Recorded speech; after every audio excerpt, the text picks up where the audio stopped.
जय हिंद दोस्तों, मैं हूं मेजर गौरवारी और आप देख रहे हैं मेजरली राइट। दोस्तों आज चलते हैं यूके यानी कि यूनाइटेड किंगडम, इंग्लिस्तान चलते हैं। इंग्लिस्तान में क्या हो रहा है उसकी पॉलिटिक्स के बारे में मैं आपको थोड़ा सा एक तड़का लगाऊंगा, दाल में आपको मजा आएगा। लेबर पार्टी ने अपने रंग बदलने शुरू कर दिए। अब आप बोलेंगे मेजर साहब ये लेबर पार्टी कौन सी चीज है? लेबर पार्टी ये यूके की मेन ऑपोजिशन पार्टी, और लोग कहते हैं कि लेबर पार्टी इस बार चुनाव जीतेगी और सरकार लेबर पार्टी बनाएगी। लेबर पार्टी आज तक भारत के खिलाफ रही है, चाहे वो कश्मीर का मामला हो, चाहे 370-35 का मामला हो, और भी कोई मामला हो।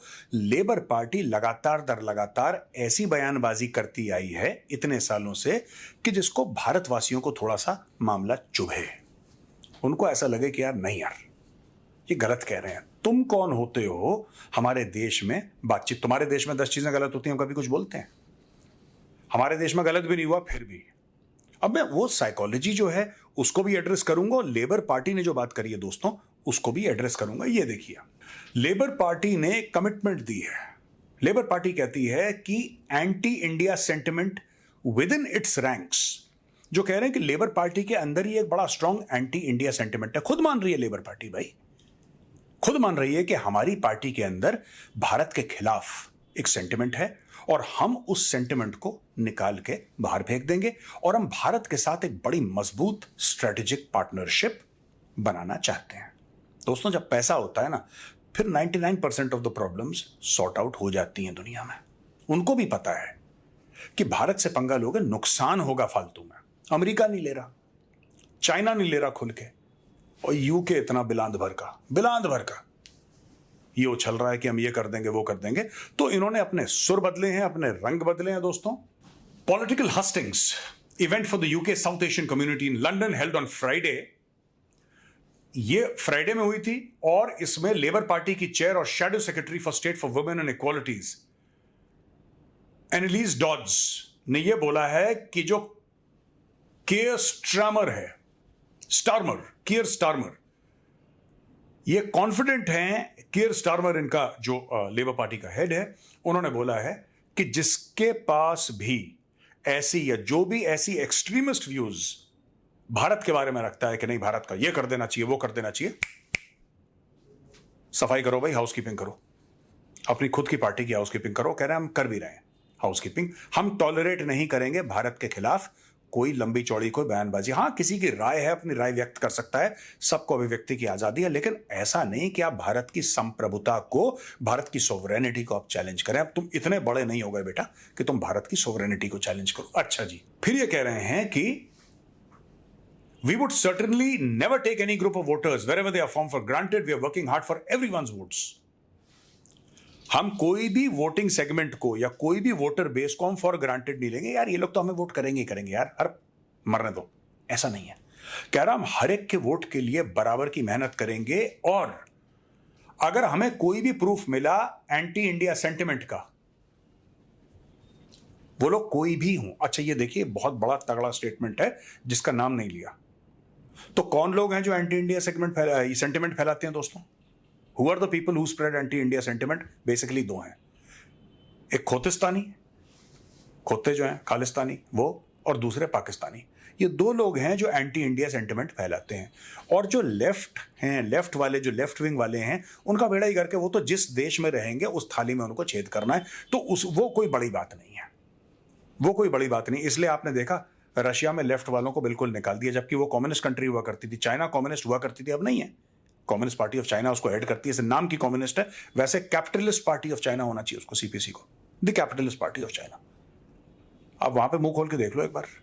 तो किसी भी कम्युनिस्ट कंट्री, लेफ्ट कंट्री के अंदर ये लोग अलाउड नहीं है। ये सिर्फ डेमोक्रेसी में जाकर बकवास करते हैं, भौंकते हैं, इनकी दो कौड़ी की औकात नहीं है। बाकी दो फैक्टर्स हैं इसमें, और दो फैक्शंस हैं, एक खोतिस्तानियों का ऑब्लिक खालिस्तानियों का, एक है पाकिस्तानियों का। वो कह रहा है दोनों को हम थैंक यू बोल देंगे। नाम नहीं लिया, ना खालिस्तानियों का नाम लिया ना पाकिस्तानियों का नाम लिया, लेकिन जेनेरिकली ऐसे बता दिया है कि जो ऐसी बात करेगा we will take action against them. लेकिन इसी लेबर पार्टी ने 2019 में जो उसका पहले लीडर हुआ करता था जेरेमी कॉर्बिन, वो चाह रहा था कि कश्मीर में इंटरनेशनल एक दखलंदाजी हो, इंटरवेंशन हो कश्मीर में। उसने बोल तो दिया। 2019 में जो वहां पे भारतीय मूल के लोग थे, जो एनआरआईज थे, जिनको वोट देना था, उन्होंने इस पार्टी को वोट नहीं दिया। अब वोट नहीं दिया तो इसको लगा कि यार ये तो भंड मार दिया। जेरेमी कोर्बिन के करियर को बहुत बड़ा धक्का लगा था जब उसने कश्मीर के बारे में बकवास करी थी। देखो यार, आप इंडियंस को कुछ बोलो, आप देश के खिलाफ बोलोगे, वो रिएक्ट करेगा, जाहिर सी बात है यार। आप किसी भी हिंदुस्तानी को कुछ बोलो पर्सनल लेवल पे, वो बातचीत हो सकती है, अप एंड डाउन हो सकता है। आप भारत मां के खिलाफ बोलोगे, उसकी नागरिकता कहीं की भी हो यार, उसकी नागरिकता साउथ अफ्रीका की हो, उसकी नागरिकता यूके की हो, यूएस की हो, कनाडा की हो, आप किसी इंडियन को बोलोगे भारत के खिलाफ, वो रिएक्ट करेगा और वो रिएक्शन फिर अच्छा नहीं होगा। ये जेरेमी कोर्बिन को पता लग गया और वोट काफी सारे उनको नहीं मिले इंडियन कम्युनिटी से। That was a lesson learned for them. Labour MP Liz McInnes, इसने भी बहुत बकवास करी थी। उस जमाने में शैडो फॉरेन मिनिस्टर थी, इसने भी बकवास करी थी और ये बोला था कि भारत का जो मूव है, ये 370-35 का, ये तब का टाइम है, बोला कि भारत का मूव है, ये रीजनल स्टेबिलिटी थ्रेटन करता। तो पाकिस्तानियों ने बड़े भंगड़े डाले थे इस चीज को लेकर। और पाकिस्तानियों में बड़ी बुरी आदत है प्रीमेच्योर सेलिब्रेशन की, ठीक है। पीसी बहुत तगड़ा है पाकिस्तानियों को, they need to take some medical advice regarding PC, premature celebration. पाकिस्तानियों में बहुत है, बहुत भंगड़े डाले, अब तो ये हो गया, अब तो ये। इनको ये लगता है कि ये पाकिस्तानी इलीगल जो आते हैं यूके में सेटल डाउन हो जाते हैं भारी मात्रा में, इनको ऐसा लगता है, क्योंकि इनके दिमाग ऐसी है ना, पाकिस्तानियों के कम पढ़े लिखे होते हैं, दे आर, मतलब एजुकेशन लेवल बहुत खराब है पाकिस्तानियों का। कुछ लोग हैं जो काफी अच्छे पढ़े लिखे हैं, लेकिन 99% ऑफ देम मदरसे में पढ़ते हैं ये लोग। स्कूल वूल तो इनके डिफंक्ट है, पाकिस्तान स्टडीज, इस्लामियत, यही सब पढ़ते हैं। इनको फिजिक्स केमिस्ट्री मैथ से तो कोई मतलब है नहीं इन लोगों को। तो इनको लगा कि क्योंकि किसी रैंडम गोरे ने बोल दिया है तो अब धरती ऐसे हिलेगी, धरती कांपेगी, अब तो कश्मीर हो गया अपना हो गया जी कश्मीर। तो देवर सेलिब्रेटिंग। इनकी दो कौड़ी की औकात नहीं है इन लोगों की, दो कौड़ी की औकात नहीं है। भारत अपनी पीछे वाली जेब में ऐसे 4 यूके लेके घूम रहा है आज की तारीख में, ये हमें ज्ञान देंगे। लेकिन दे रहा है दुरुस्त है। अब इनको पता लग गया कि बेटा पापा के साथ पंगे नहीं लेने, पापा फिर मारेंगे बुरी तरीके से, पापा के साथ पंगे नहीं लेने। तो यूके आ गया अपनी औकात में। इंडियन डायस्पोरा जो यूके में है भाई 1.5 मिलियन स्ट्रांग है और एक सिग्निफिकेंट पॉलिटिकल और इकोनॉमिक फोर्स है, क्योंकि इंडियंस ज्यादातर, मैं आपको बता दूं क्यों है ऐसा। इंडियंस जो हैं ज्यादातर अच्छी पोजीशन में होते हैं, मेहनती लोग होते हैं, राइट, मेहनती लोग होते हैं, डॉक्टर्स हैं, इंजीनियर्स हैं, साइंटिस्ट हैं, पॉलिटिक्स में हैं, बिजनेस में हैं। तो दे आर हाईली, भारतवासी जहां पर भी जाते हैं they are highly successful people.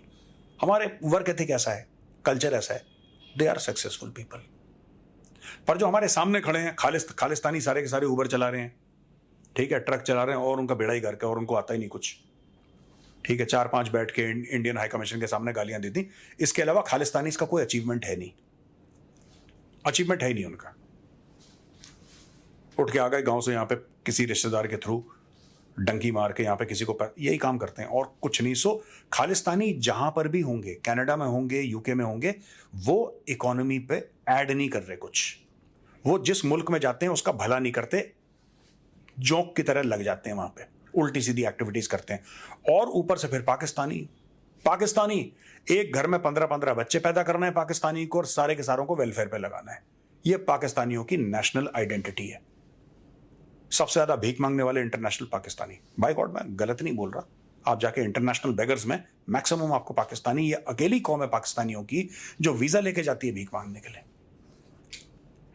ये भिखारी प्रो मैक्स है भाई, ये छोटे मोटे नहीं है कि लाल बत्ती पे खड़े हो गए 5-10 रुपए मांग लिए। नो, ये वीजा लेंगे, फ्लाइट पकड़ेंगे प्रॉपर और जाएंगे, फिर ये मक्का मदीना में भीख मांगेंगे, कहीं और भीख मांग। That is what Pakistanis do everywhere. तो ऐसी ऑपोजिशन तो कूड़ेदान में जाए, it is not worth our time. तो दोस्तों ये थी स्टोरी। लेबर पार्टी को पता लग गया है कि एंटी इंडिया सेंटिमेंट, मैं ये नहीं कह रहा कि लेबर पार्टी बदल गई है और लेबर पार्टी को एहसास हो गया, उनको बस ये पता लग गया है कि यार अगर एंटी इंडिया सेंटिमेंट होता है तो आप इस एंटी इंडिया सेंटिमेंट को लेके ज्यादा फल फूल नहीं सकते, आपको बहुत नुकसान होगा। तो अब ये सब आपस में बैठ के जो कल भारत को ऐसी, जिसको कहते हैं ना, नजरों से देख रहे थे कि यार हम कुछ कर दें भारत के खिलाफ और भारत के खिलाफ एक्शन होना चाहिए और इंटरनेशनल इंटरफेरेंस होना चाहिए भारत में, ये सब जो गाना गा रहे थे, आज वही लोग मजबूरन भारत माता की जय बोल रहे हैं।